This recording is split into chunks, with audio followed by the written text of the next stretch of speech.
Soy el maestro Rubén Lima Barranco del Instituto Tecnológico de Apizaco. Hoy veremos las ecuaciones de movimiento. En la segunda ley de Newton, en forma matemática, nos dijo que la suma de las fuerzas o la fuerza resultante, recordemos que la fuerza es un vector, la suma de las fuerzas de los vectores fuerzas es igual a la masa por el vector aceleración. Entonces, de esta parte de la ecuación tenemos la fuerza resultante o la suma de las fuerzas. Es igual a la masa, que es un escalar, y es igual a la aceleración, que es un vector. Entonces, la aceleración multiplicada por un escalar, que la masa siempre será positiva, entonces multiplicada por un escalar, crecerá el vector aceleración de tal forma que será en magnitud, dirección y sentido igual al vector fuerza. Imaginemos una partícula m a la cual se le aplica un sistema de fuerzas, la fuerza 1, la fuerza 2, la fuerza 3, la fuerza 4 y la fuerza n.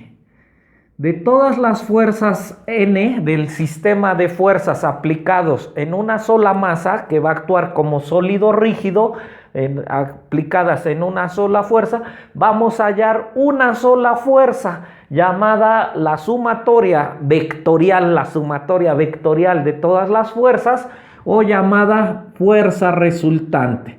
De todas las fuerzas que actúan en la partícula, puede sustituirse por una sola fuerza llamada la fuerza resultante. La fuerza resultante, como cualquier vector, tiene su punto de aplicación, su magnitud, dirección y sentido, como cualquier vector. La fuerza es un vector. Entonces ya encontramos la fuerza resultante con su magnitud, su dirección y su sentido. Ahora, al existir una fuerza resultante sobre la partícula, ésta se moverá gracias a la fuerza resultante. La fuerza resultante causará un desplazamiento, una traslación. ¿En qué dirección será dicha traslación?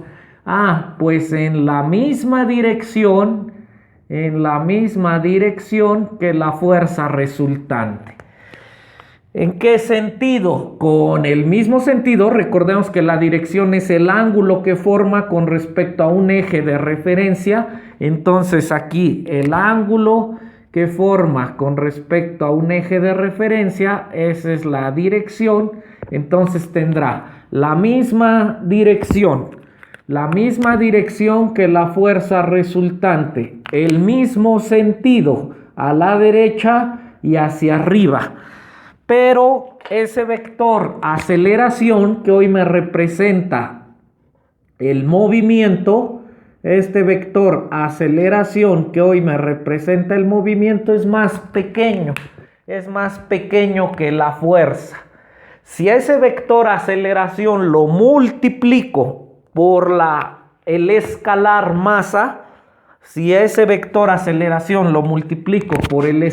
masa, adquiere la misma magnitud que el vector fuerza. Este que estoy dibujando en azul será el vector masa por aceleración. ¿Qué dirección tiene el vector masa por aceleración? Tiene la misma dirección que el vector fuerza resultante. Estamos hablando de la fuerza resultante. Tiene la misma dirección, el mismo sentido arriba y a la derecha, y la misma magnitud. Masa por aceleración tendrá la misma magnitud. Y en este vector aceleración, que fue lo que vimos la unidad anterior, todo lo referente a la aceleración, a la descripción, a la geometría del movimiento, en este vector aceleración está implícito, está dentro de ese vector aceleración todo el movimiento. Entonces llegamos a esta conclusión. Lo podemos descomponer dice en sus componentes rectangulares. La fuerza en el espacio la puedo descomponer con fuerza en X, fuerza en Y y fuerza en Z. Y no las puedo sumar porque son mutuamente perpendiculares. Es igual a masa, solo existe una masa, todo eso está pasando en una sola masa, es igual a la aceleración en X más la aceleración en Y más la aceleración en Z. Dice, y podemos descomponerlas en forma escalar. Entonces podemos decir, la sumatoria de fuerzas en X es igual a la masa por la aceleración en X. La sumatoria de las fuerzas en Y es igual a la misma masa, entonces estamos hablando de la misma masa por la aceleración en Y. Y la suma de fuerzas en Z es igual a la misma masa por la aceleración en Z. Como ejemplo, y ya se redujo el problema, estamos hallando la fuerza y la aceleración en el eje de las X, la fuerza y la aceleración en el eje de las Y y la fuerza y la aceleración en el eje de las Z.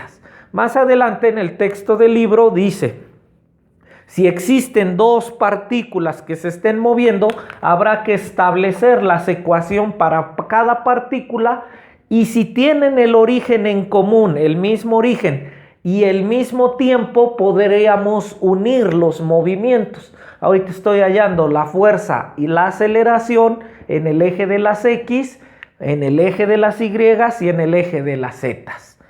Dice, como ejemplo, dice, tengamos un tiro parabólico, un objeto que tiene una masa, todo objeto tiene una masa, que sale disparado, y una vez disparado, ya lo vimos, de hecho el tema de tiro parabólico, y una vez disparado, solamente actúa sobre el objeto la acción de la gravedad, es decir, su peso. Su peso es igual a la masa por la atracción del planeta Tierra, la aceleración del planeta Tierra, que lo representamos con la letra G, y vale 9.81 metros sobre segundo cada segundo en el sistema internacional o 32.2 pies por segundo cada segundo en el sistema inglés. Entonces dice, este es un problema de dos dimensiones donde solo utilizaré X e Y. X va a ser este eje horizontal, eje X, y este va a ser el eje Y. Como hemos venido trabajando como costumbre, decimos que hacia arriba es positivo y hacia abajo negativo, que a la derecha es positivo y a la izquierda negativo. Entonces dice, podemos establecer las ecuaciones escalares en el eje de las X. ¿Cómo será? Recordemos que la velocidad en X, una vez que salió el objeto, la velocidad en X es constante. La velocidad en X es constante. Si la velocidad en X es constante, entonces la aceleración en X vale 0. Recordemos que la velocidad es el cambio de velocidad, la aceleración es el cambio de velocidad. Si la velocidad es constante, la aceleración es 0. En el eje de las Y, tenemos que la fuerza en Y es igual a la masa por G, donde G es la aceleración de la gravedad, y entonces podríamos escribirlo de esta forma. Dice, otra forma de representar esta parte es escalares, es igual a la fuerza en X, es igual a la masa por la posición de X, la segunda derivada de la posición en X. La sumatoria de fuerzas en Y es igual a la masa por la segunda derivada de la posición en Y con respecto al tiempo. Y la sumatoria de fuerzas en Z es igual a la masa por la segunda derivada de la posición en el eje de las zetas con respecto al tiempo. Incluso la podríamos poner como la derivada de la velocidad. Podemos poner la fuerza, la sumatoria de las fuerzas es igual a la masa por la derivada de la velocidad en X. La sumatoria de fuerzas en Y es igual a la masa por la primera derivada de la velocidad en Y. Y la sumatoria de fuerzas en Z es igual a la masa por la primera derivada de la velocidad en Z. Esas serían las componentes rectangulares, y así como lo hicimos en movimientos en el espacio, los podemos separar en tres ejes: en el eje de las X, en el eje de las Y y en el eje de las Z, y analizarlos por separado. Si tienen el mismo origen y el mismo inicio de tiempo, los podemos unir sin problema. Podemos hacer tres análisis en el eje de las X, en el eje de las Y y en el eje de las Z por separado, y en el tiempo unirlos en el tiempo. Dice que las ecuaciones del movimiento también las podemos tener en su componente tangencial y en su componente normal. Recordemos que la palabra normal significa a 90 grados. Entonces tenemos el eje normal, y su nombre deriva de que es normal, es decir, a 90 grados del eje tangencial. Eje tangencial, tangencial al movimiento. El movimiento es hacia allá, el movimiento es hacia allá, el movimiento de la partícula va hacia allá. Entonces tendríamos descomponer lo mismo que hicimos en las componentes rectangulares, lo podemos hacer acá. Se van a ejercer sobre la partícula, se van a ejercer dos fuerzas. Una fuerza normal, o un sistema de fuerzas es lo mismo que esto, una fuerza resultante. Entonces vamos a tener una fuerza normal y una fuerza tangencial. Se experimentan dos fuerzas. El movimiento vendrá dado por la aceleración, ahí va implícito el movimiento dentro de la aceleración normal y la aceleración tangencial. Si yo esas aceleraciones normales y tangenciales las multiplico por la masa, lo único que haré es hacerlas más grandes. Si yo las multiplico por la masa, lo único que voy a hacer con la aceleración será que va a crecer. ¿A qué tamaño? Al tamaño de la fuerza normal. Tienen la misma dirección, el mismo sentido, y ahora al multiplicar la aceleración por la masa, recuerden que el vector es aceleración, bueno, ya no le vamos a poner, dado que ya la dibujé sobre el eje normal, y se va a llamar la aceleración normal por la masa. Aceleración normal por la masa pues será igual a la fuerza normal. Y en el eje tangencial pasa exactamente lo mismo.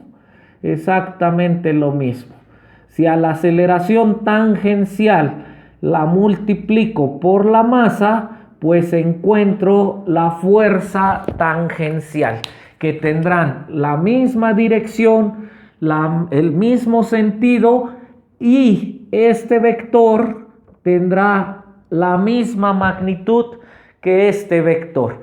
Y también recordemos que los puedo descomponer en dos, lo mismo que hice acá. Entonces puedo decir, la fuerza normal es igual a la masa por la aceleración normal.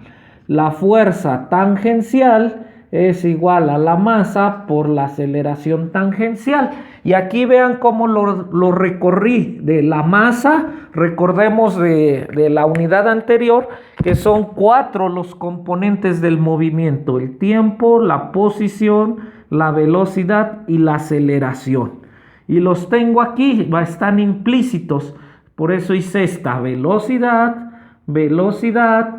posición o aceleración. Y todas van respecto al tiempo. La derivada de la posición respecto al tiempo se llama velocidad. La derivada de la velocidad respecto al tiempo se llama aceleración. Entonces puedo sustituirlos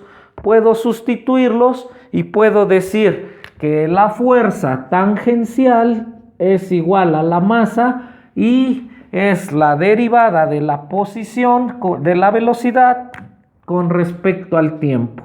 La derivada de la velocidad con respecto al tiempo, y en esta tenemos la masa y recordemos que es la velocidad al cuadrado por el radio de curvatura. Y es así como podemos representarlas de las dos formas, como nosotros queramos. Podemos representar y podemos dividir. Aquí lo dividimos en tres ejes, y aquí lo estoy dividiendo en el eje normal y en el eje tangencial. Es así como podemos representar las ecuaciones de movimiento. Espero haya quedado entendido. Con los ejemplos, ya nada más los ejemplos numéricos los vamos a aplicar. Espero haya quedado entendido. Seguimos trabajando con energía.